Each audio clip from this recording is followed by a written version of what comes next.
ജീവിതം ഒരു പരീക്ഷണമല്ലേ കുട്ടി? പ്രണയത്തിന്റെ പരീക്ഷണമാണെങ്കിൽ അതിതീവ്രമായിരിക്കും. ഉപദേശങ്ങളല്ല, വീരശൈവ പുഷ്പം തേടി പോയതുപോലെ എനിക്കൊരു മാർഗം പറയൂ. എനിക്ക് അദ്ദേഹത്തെ കണ്ടെത്തിയേ പറ്റൂ. മാർഗമുണ്ട്. അതല്പം കടുത്തതാണെങ്കിലോ? ഞാൻ സഹിക്കും. എത്ര കടുത്തതാണെങ്കിലും എനിക്ക് കുഴപ്പമില്ല. എങ്കിൽ നമുക്ക് നോക്കാം. ഗായകനെ കണ്ടെത്താനുള്ള മാർഗം അദ്ദേഹത്തിന്റെ സ്വരമല്ലേ? അതെ. ഗായകൻ അന്ധനായിരിക്കുമ്പോഴല്ലേ പഞ്ചമി പ്രണയിക്കാൻ തുടങ്ങിയത്? സ്വന്തം കണ്ണുകൾ അടച്ചു കെട്ടിയാലും ശബ്ദത്തിൽ നിന്നും സാമീപ്യത്തിൽ നിന്നും അദ്ദേഹത്തെ തിരിച്ചറിയാൻ കഴിയുമെന്ന് വിശ്വസിക്കുന്നുണ്ടോ? തീർച്ചയായും പറ്റും. അദ്ദേഹത്തിന്റെ സാമീപ്യം, ഗന്ധം എല്ലാം എല്ലാം എനിക്ക് തിരിച്ചറിയാൻ പറ്റും. തീർച്ചയാണല്ലോ. ആ, പരീക്ഷണത്തിന് ഇറങ്ങിക്കഴിഞ്ഞിട്ട് ഒടുവിൽ പിന്മാറാൻ തോന്നരുത്. ഇല്ല, ഈ പരീക്ഷണത്തിൽ എന്റെ ജീവൻ വെടിഞ്ഞാൽ പോലും ഞാൻ പിന്തിരിയില്ല. ഇവിടെ നിന്ന് മുൻപോട്ട് നടന്നാൽ ചില ഗായകർ പാടുന്നത് കേൾക്കാം. അവർ പലരായിരിക്കും. സ്വരസ്ഥാനങ്ങളിൽ നിന്നും സാമീപ്യത്തിൽ നിന്നും നീ തേടുന്ന ഗായകനെ നീ തന്നെ കണ്ടുപിടിക്കണം. അതിനൊരു ഉപാധി കൂടെയുണ്ട്. നിന്റെ കണ്ണുകൾ മൂടിക്കെട്ടിയായിരിക്കും നിന്നെ ഇവിടുന്ന് വിടുക. ശരി, എന്റെ കണ്ണുകൾ മൂടിക്കോളൂ. എന്തിനിങ്ങനെ പരീക്ഷിക്കുന്നു എന്ന് തോന്നുന്നുണ്ടോ? ഇല്ല, യോഗിനി മാതാവിൽ വിശ്വസിച്ചതിലുള്ള ഗുണം ഇതിനു മുമ്പ് എനിക്ക് കിട്ടിയതുപോലെ ഇത്തവണയും കിട്ടുമെന്ന് എനിക്ക് ഉറപ്പുണ്ട്. എന്റെ കണ്ണുകൾ മൂടിയാലും.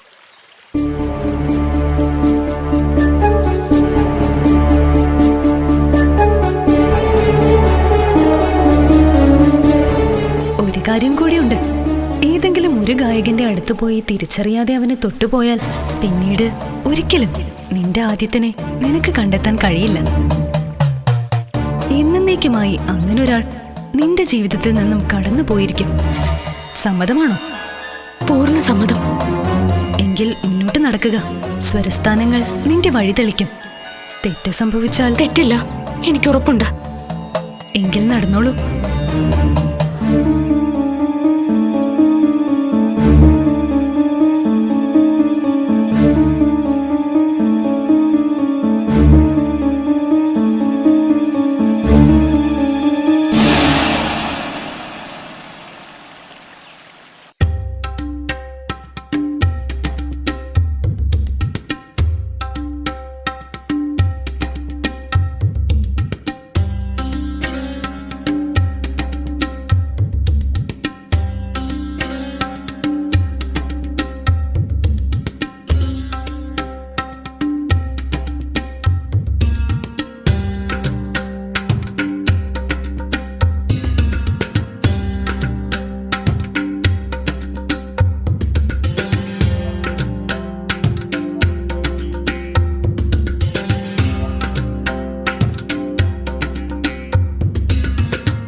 എല്ലാ പരീക്ഷണങ്ങൾക്കും ഒടുവിൽ ഞാൻ അദ്ദേഹത്തിന്റെ മുൻപിൽ എത്തിയിരിക്കുന്നു.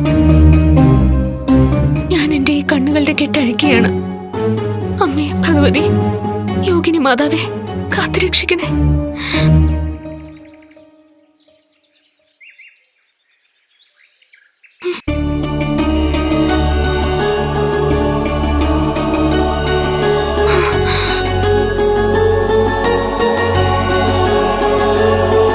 ആദിത്യൻ, എത്ര ദൂരം ഞാൻ നടന്നു എന്നറിയോ? എന്തിനാണ് എന്നെ ഇങ്ങനെ പരീക്ഷിക്കുന്നത്? കൊട്ടാരക്കെട്ടിലെ പ്രണയം എനിക്ക് നിഷേധിക്കപ്പെട്ട ഒന്നാണെന്ന് ഞാൻ നേരത്തെ പറഞ്ഞതല്ലേ? അതിന് സ്വന്തം സഹോദരിയെ ജീവന് തുല്യം സ്നേഹിക്കുന്ന ഏട്ടൻ തമ്പുരാന്റെ ഒരു കൽപ്പനയെങ്കിലും കാത്തൂടായിരുന്നോ?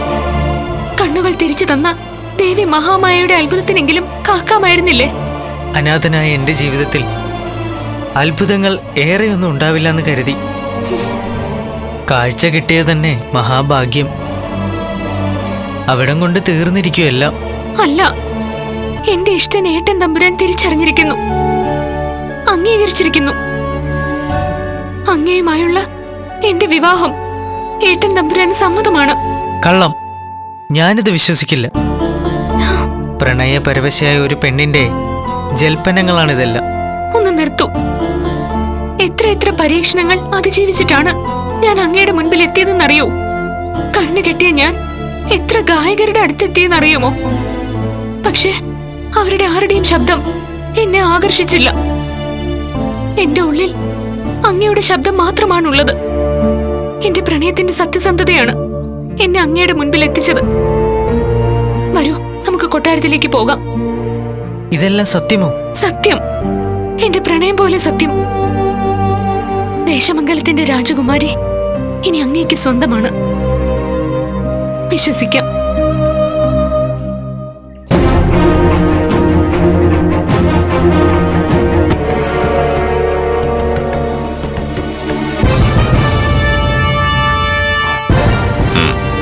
അടിയന്തര സന്ദേശം എന്താണെന്ന് തമ്പുരാനോട് ഉണർത്തിച്ചോളൂ. തമ്പുരാൻ, ക്ഷേത്രമുറ്റത്തൊരു താഴ്ന്ന ജാതിക്കാരി എത്തിയിരിക്കുന്നു. കടന്നുപോകാൻ സേവകർ എത്ര പറഞ്ഞിട്ടും കൂട്ടാക്കുന്നില്ല. അവർ അവിടെ ബഹളമുണ്ടാക്കുന്നു തമ്പുരാൻ. കഷ്ടം. ശിവശങ്കരൻ, ഒരുപക്ഷെ നാടിന്റെ നിയമങ്ങൾ അറിയാത്ത ആരെങ്കിലും ആണെങ്കിലോ? വിചിത്രമായ കാര്യം എന്താണെന്നോ? തമ്പുരാനെ നേരിട്ട് കണ്ടതിന് ശേഷമേ അവർ മടങ്ങൂ എന്നാണ് വാശി പിടിക്കുന്നത്. പിടിച്ചു മാറ്റാൻ ശ്രമിച്ചപ്പോൾ ഒരു ഭ്രാന്തിയെ പോലെ അലറി വിളിച്ചു. എന്താ വേണ്ടതെന്ന് തമ്പുരാൻ പിടിച്ചു കൽപ്പിച്ചു. കെട്ടി കൊണ്ടുപോ, രാജ്യത്തിന്റെ അതിർത്തിക്ക് അപ്പുറത്തേക്ക് കൊണ്ടുപോയി തള്ള്. എന്നിട്ടും തിരിച്ചു വരാനാണ് ഉദ്ദേശമെങ്കിൽ കൊന്നുകളഞ്ഞേക്ക്. അല്ലേ തമ്പുരാൻ? വേണ്ട. നമ്മെ മുഖം കാണിക്കണമെന്ന ആവശ്യവുമായി അവരെത്തിയത് മഹാമായയുടെ നടയിലാണ്. ചെന്ന് കണ്ടേ പറ്റൂ. അങ്ങ് എന്താണ് ഈ പറയുന്നത്? ദേശമംഗലത്തിന്റെ അധിപൻ ഇത്രയും ചെറിയൊരു കാര്യത്തിന് അവരുടെ മുന്നിലേക്ക് പോവുകയോ? ഞാൻ അവരുടെ മുന്നിലേക്കല്ലല്ലോ പോകുന്നത്, ദേവി മഹാമായയുടെ മുന്നിലേക്കല്ലേ. അവിടെ നമുക്കെന്ത് വലിപ്പം? അവിടെ ഉയർന്ന സ്ഥാനത്ത് അമ്മ മഹാമായ മാത്രം.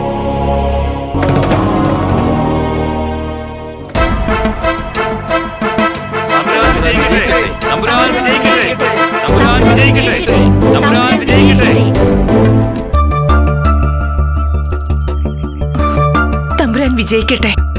അടിയന്റെ ആവലാതിക്ക് ഒരു പരിഹാരം ഉണ്ടാക്കി തരണം തമ്പുരാനെ. എന്താണ് നിങ്ങളുടെ പ്രശ്നം? നിങ്ങൾ എന്തിനാ ഇതിനകത്തേക്ക് വന്നത്? എന്തിനാ ഇവിടെ ബഹളം വെച്ചത്? ഞാൻ എന്റെ മോനെ തെരഞ്ഞു വന്നതാ തമ്പുരാനെ.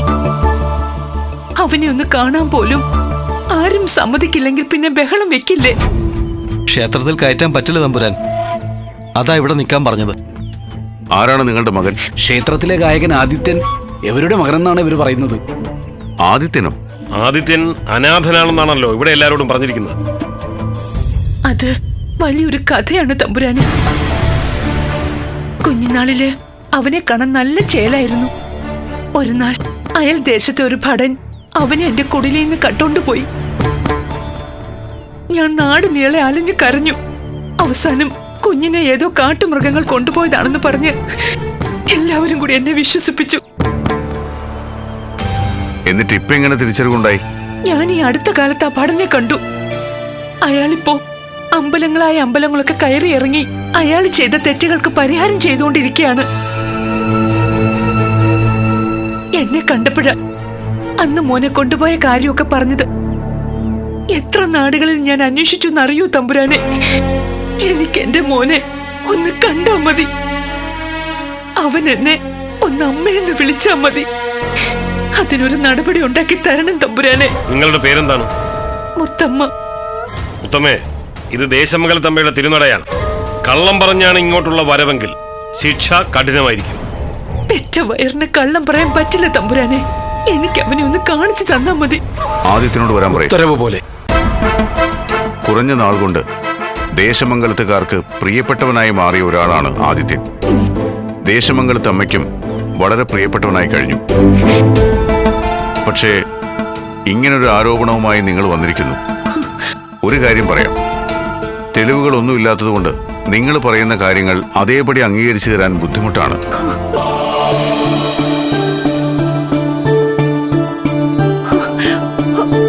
മോനെ, മോനെ, ഞാൻ നിന്റെ അമ്മയാടാ.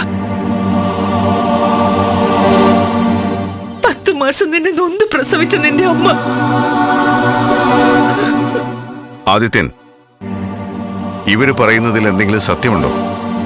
എടുത്തു വളർത്തിയെന്ന് പറയുന്ന ഭടൻ എപ്പോഴെങ്കിലും ഇങ്ങനൊരു അമ്മയെക്കുറിച്ച് പറഞ്ഞിരുന്നോ? ഇല്ല തമ്പുരാൻ. വഴിവക്കിൽ ഉപേക്ഷിച്ച് കിടന്ന നിലയിൽ എന്നെ കണ്ടെത്തിയെന്നാണ് അദ്ദേഹം പറഞ്ഞത്. നുണയാണ്. ഞാനാ നിന്റെ അമ്മ. ദേശമംഗലത്തെ തമ്പുരാൻ നീതിമാനല്ലേ? ഒരമ്മയുടെ വേദന എങ്ങനെയാ തമ്പുരാന് കണ്ടു നിൽക്കാൻ കഴിയുന്നത്? എന്റെ മോനെ എനിക്ക് വിട്ടുതാ തമ്പുരാനെ. കാലങ്ങൾക്ക് ശേഷം ഒരു അവകാശം ഉന്നയിക്കണമെങ്കിൽ തെളിവ് അനിവാര്യമാണല്ലോ. ഒന്നുകിൽ കട്ടെടുത്തോണ്ട് പോയിന്ന് പറയുന്ന ഭടൻ വരട്ടെ, അല്ലെങ്കിൽ സാക്ഷികൾ ആരെങ്കിലും. ഉത്തരവിടാൻ ഇവിടെ തമ്പുരാനുണ്ട്.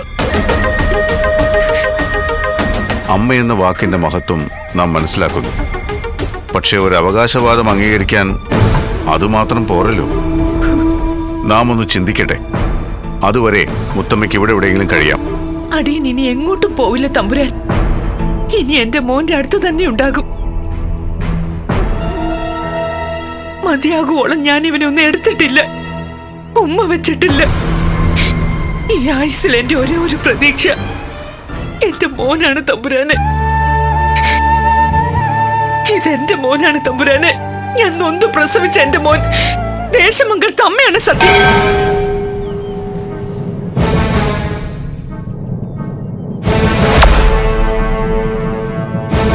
ആ സ്ത്രീയുടെ വരവിന് പിന്നിൽ ആരെങ്കിലും ഉണ്ടോ എന്ന് അങ്ങ് സംശയിക്കുന്നുണ്ടോ?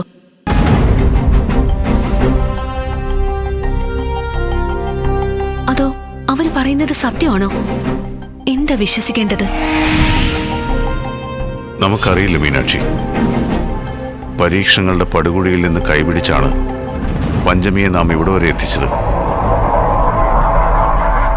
ഉദയവർമ്മനെ പിണക്കിയതും അയൽ രാജ്യത്തിന്റെ ശത്രുവായതും പഞ്ചമിയുടെ പ്രണയം നാം അംഗീകരിച്ചതുകൊണ്ടാണ്. അപ്പോഴൊക്കെ നാം ചിന്തിച്ചത് അവളുടെ സൗഭാഗ്യത്തെക്കുറിച്ചാണ്. എന്നിട്ടും വിധി തടസ്സം നിൽക്കുന്നല്ലോ. ക്ഷേത്രമുറ്റത്ത് വന്ന ആ സ്ത്രീ നല്ലവളാണെന്ന് എനിക്ക് തോന്നുന്നില്ല തമ്പുരാൻ. ഒരു വേള അവർ ആദ്യത്തിന്റെ സ്വന്തം അമ്മയാണെന്ന് തന്നെ ഇരിക്കട്ടെ. ഏത് പെറ്റമ്മയും മകന് വരുന്ന സൗഭാഗ്യത്തെ തടയാൻ നിൽക്കുവോ?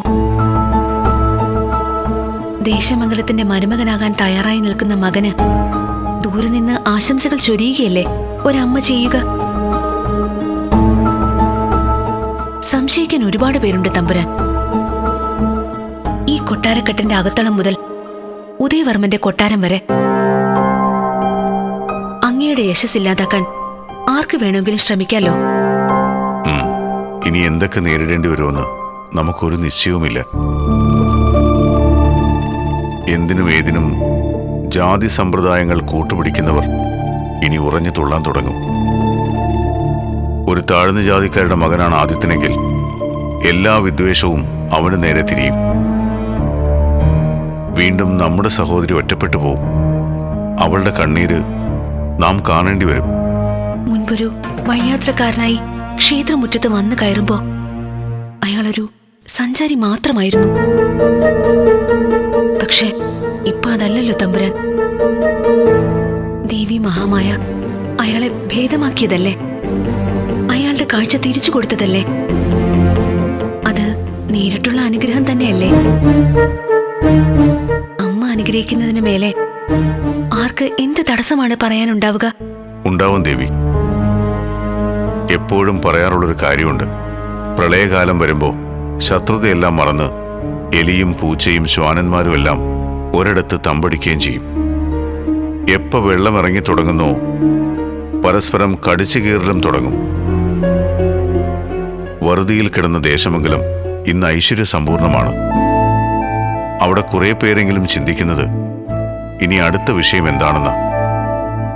താൻ പോരുകൾ കാണിക്കാനും പരസ്പരം കലഹിക്കാനും അവർക്കിതൊരു വിഷയം തന്നെയാ. സംശയമില്ല. അമ്മ കാക്കട്ടെ.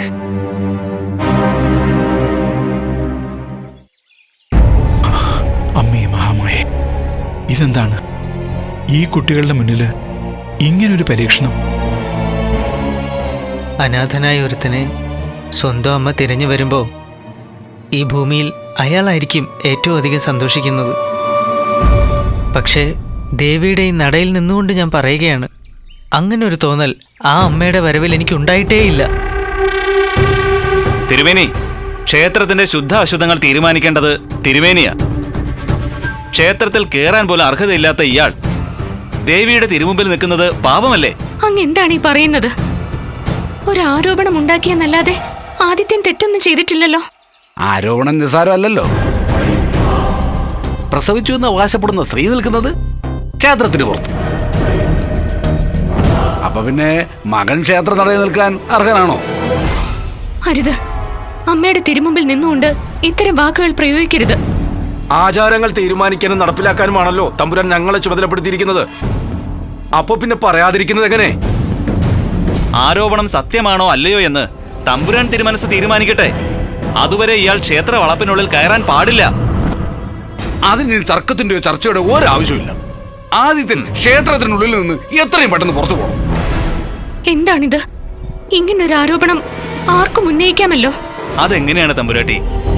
നമുക്കെല്ലാവർക്കും ജനിച്ച കുലമറിയാം, പ്രസവിച്ച അമ്മയെ അറിയാം, പിതാവിനെ കുറിച്ചും അറിയാം. ഇത്രയും നാൾ ഇയാൾ ഈ ക്ഷേത്ര തടയിൽ നിന്നതിന് ഞങ്ങളൊന്നും പറഞ്ഞിട്ടില്ലല്ലോ. പക്ഷേ ഇപ്പൊ ഇയാളുടെ ജന്മം ചോദ്യം ചെയ്യപ്പെട്ടിരിക്കുക. ഇയാള് പുറത്തു പോയേ പറ്റൂ. അല്പം കൂടി കരുണയോടെ ചിന്തിച്ചാൽ ഈ തീരുമാനത്തിന് മാറ്റമില്ല. ആചാര ലംഘനം നടത്താൻ ആരെയും അനുവദിക്കാൻ പറ്റില്ല. അല്ല, തർക്കം വേണ്ട. എന്നെ ചൊല്ലി ദേശമംഗലത്തൊരു തർക്കമുണ്ടാവാൻ പാടില്ല. ഞാൻ ദേശമംഗല ക്ഷേത്രത്തിൽ നിന്ന് ഇറങ്ങുകയാണ്. ആദിത്യൻ, തിരുമേനിമാർ പറഞ്ഞത് സത്യമാണ്. അച്ഛനാര് അമ്മയാര് എന്ന ചോദ്യത്തിന് എനിക്കുത്തരമില്ല. ഞാൻ അയോഗ്യൻ തന്നെയാണ്. ഇത് ക്രൂരതയാണ്. ഒരു കാര്യം നിങ്ങൾ ഓർത്തോളൂ. ഈ നടയിൽ ഇരിക്കാനും ഉറങ്ങുവാനും ഈ നടയിൽ നിന്ന് തന്നെ കാഴ്ചശക്തി തിരിച്ചു കിട്ടുവാനും ദേവി അദ്ദേഹത്തെ അനുഗ്രഹിച്ചിട്ടുണ്ടെങ്കിൽ നിങ്ങൾ ഈ കാണിച്ചത് കൊടും ക്രൂരതയാണ്. അതെന്നെങ്കിലും നിങ്ങൾ തിരുത്തേണ്ടി വരും.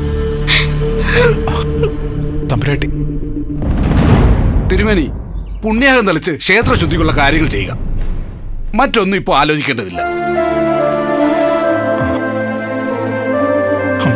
അമ്മേ ഭഗവതി.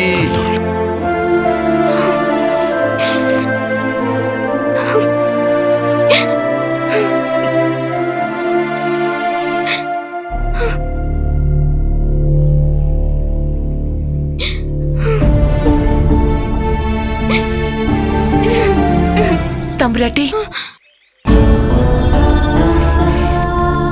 എന്താ? എല്ലാ കാര്യങ്ങളും അടിയൻ കേട്ടു. തമ്പുരാട്ടിക്കുട്ടി പറഞ്ഞാൽ എന്റെ മോൻ കേൾക്കും. എന്റെ മോനോട് എന്നെ അമ്മയെന്നൊന്ന് വിളിക്കാൻ പറയൂ. നിങ്ങൾ ആരാണ്? എന്താണ് നിങ്ങളുടെ വരവിന്റെ ഉദ്ദേശം? ആരാണ് ഇങ്ങനെ ഒരു വേഷം കെട്ടി ഇങ്ങോട്ട് വരാൻ പറഞ്ഞത്? വേഷം കെട്ടി വന്നു? എന്തായി പറയുന്നേ? ആദിത്യൻ നിങ്ങളുടെ മകനല്ല. നിങ്ങൾ പറയുന്നത് കള്ളമാണ്. അടിയൻ താണജാതി ആയതുകൊണ്ടല്ലേ ഇങ്ങനെ നിഷേധിക്കുന്നേ? അവനെ അന്വേഷിച്ചു വന്നത് ഉന്നത ജാതിയിലുള്ള ഒരു സ്ത്രീ ആയിരുന്നെങ്കിൽ തമ്പുരാട്ടിക്കുട്ടി അംഗീകരിക്കില്ലേ? എന്റെ മോനെ അംഗീകരിക്കില്ലേ? നോക്കൂ, ഏത് ജാതി എന്നതല്ല പ്രശ്നം. ആദിത്യൻ എനിക്ക് പ്രിയപ്പെട്ടവനാണ്. ആദിത്യനൊപ്പം ജീവിക്കാൻ ഞാൻ തീരുമാനിച്ചതുമാണ്. ഏട്ടൻ തമ്പുരാൻ അത് അംഗീകരിച്ചതുമാണ്. പക്ഷെ നിങ്ങളുടെ ഈ വരവ് കൊണ്ട് എന്തൊക്കെയാണ് ദേശമംഗലത്ത് സംഭവിക്കുന്നതെന്നറിയോ? എന്തൊക്കെയാണ് നിങ്ങളുടെ മകനെ കാത്തിരിക്കുന്നതെന്നറിയാമോ? അപ്പോ ഞാൻ അവനെ പ്രസവിച്ചതിന് ഒരു വിലയുമില്ലേ? വേണ്ട, പ്രസവിച്ചതാണെന്ന് 1000 വട്ടം വിളിച്ചു പറഞ്ഞാലും അതിനൊരു വിലയുമില്ല. ഒരു കാര്യം ഞാൻ പറഞ്ഞേക്കാം. ദേശമംഗലത്തമ്മയുടെ അത്ഭുത ശക്തിയെക്കുറിച്ച് ഒട്ടും അറിവില്ലാതെയാണ് നിങ്ങൾ ഈ ചെയ്തു കൂട്ടുന്നതൊക്കെ. പൊയ്ക്കോളൂ, എത്രയും പെട്ടെന്ന് ദൂരെ എവിടെയെങ്കിലും പൊയ്ക്കോളൂ. പറയുന്നത് കളവാണെന്ന് ഏട്ടൻ തമ്പുരാന് ബോധ്യപ്പെടുന്ന നിമിഷം നിങ്ങൾക്ക് കിട്ടുന്ന ശിക്ഷ എന്താണെന്ന് ആലോചിച്ച് നോക്കിയാൽ മതി. എന്നെ ശിക്ഷിച്ചോട്ടെ, എന്നെ കൊലമരത്തിൽ കയറ്റിക്കോട്ടെ. പക്ഷെ ഞാൻ പറയുന്നത് സത്യമാണ്. ആദിത്യൻ എന്റെ മകനാണ്. ഞാൻ അവന്റെ അമ്മയും. എനിക്ക് കേൾക്കണ്ടെന്ന് പറഞ്ഞില്ലേ? ഞാൻ എന്റെ ദേശമംഗലത്തമ്മയെ വിശ്വസിക്കുന്നു. ഇതിന്റെ സത്യം അമ്മ എനിക്ക് ബോധ്യപ്പെടുത്തി തരും.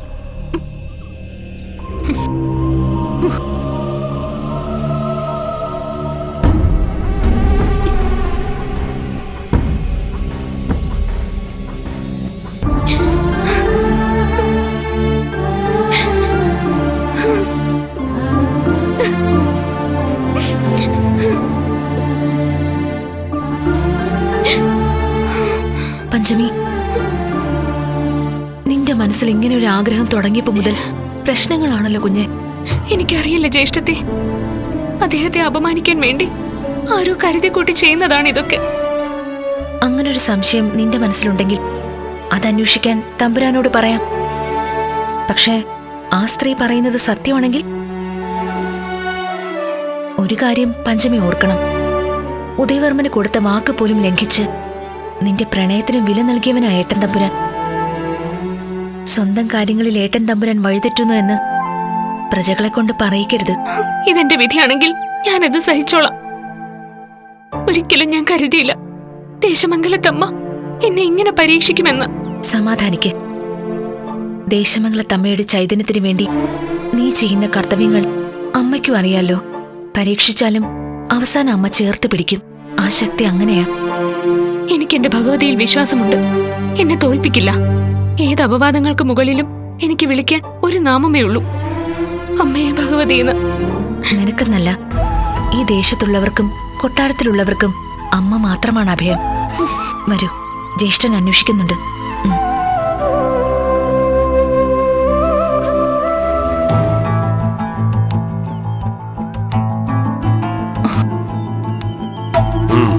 ചെല്ല്. എന്തിനാ ഇവിടെ തങ്ങിയിരിക്കുന്നത്? പോകാൻ തമ്പുരാൻ കൽപ്പിച്ചതല്ലേ? ശിവശങ്കരൻ തമ്പുരാൻ നിൽക്കുന്നുണ്ടില്ലേ? കൊല്ലാൻ അധികാരമുള്ള ആളാണ് ശിവശങ്കരൻ തമ്പുരാൻ. എന്റെ മോനെ വിട്ടു തന്നാ ഞാൻ പൊയ്ക്കോളാൻ തമ്പ്ര. അയാൾ നിങ്ങളുടെ മകനാണെന്ന് പറയുന്നത് കള്ളമല്ലേ? ആരാ നിങ്ങളെ ഇതൊക്കെ വേഷം കെട്ടി ചായച്ചത്? ദൈവദോഷം പറയരുത് തമ്പ്ര. നിങ്ങളൊക്കെ ദേശമംഗൽ തമ്മിൽ വിശ്വസിക്കുന്നവരല്ലേ? പിന്നെ എന്താ ഞാൻ പറഞ്ഞത് കള്ളമാണെങ്കിൽ എന്നെ ശിക്ഷിക്കാത്തത്? ആ നടയിൽ നിന്നല്ലേ ഞാൻ പറഞ്ഞത്?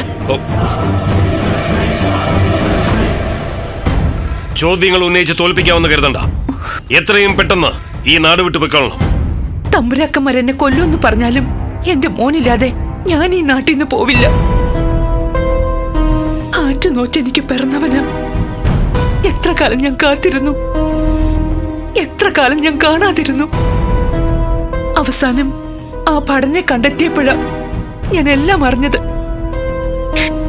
ഒരമ്മയുടെ വേദന നിങ്ങൾക്കറിയില്ല. സ്വന്തം മകൻ അംഗീകരിക്കാത്തിടത്തോളം കാലം നിങ്ങൾക്ക് കൊണ്ടുപോകാനോ കൂടെ നിർത്താനോ പറ്റില്ല.